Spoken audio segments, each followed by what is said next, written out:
Si Kabayan, nagbilang ng kanyang ng red packet. Laisi mo yan, Kabayan? Ilang taon ka na sa Hong Kong, Kabayan?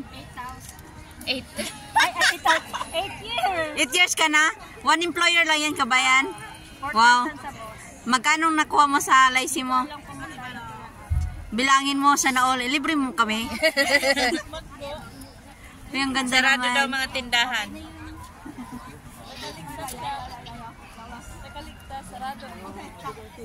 McDo lang daw bukas ngayon, sabi niya amo. Tsaka 7-Eleven. Ano na? Sa loob ng 8 years mo, Kabayan, one employer lang yan?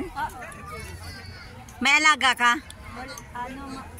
Apat na mga bata. Dalawa kami sa Kapwa Pilipina rin? Hindi, Thailander ako isa. Ay, kumusta naman ang kasama mo? Ano ang day off nyo every Sunday? Wala yun. 21 years na yun sa bahay. Hindi siya nagdi-day off? Ikaw, anong day off mo every Sunday? Sunday. Okay naman kayo nakasama mo? Okay naman. Okay. Mabait ang mga employer nyo? Ayos na. Oo. May sarili kayong tulugan? Meron. Ang pagkain nyo, okay naman? Okay naman. Dami mong laisi Sana all. Sana all. Taga sana all na lang kami. Pag si NY lang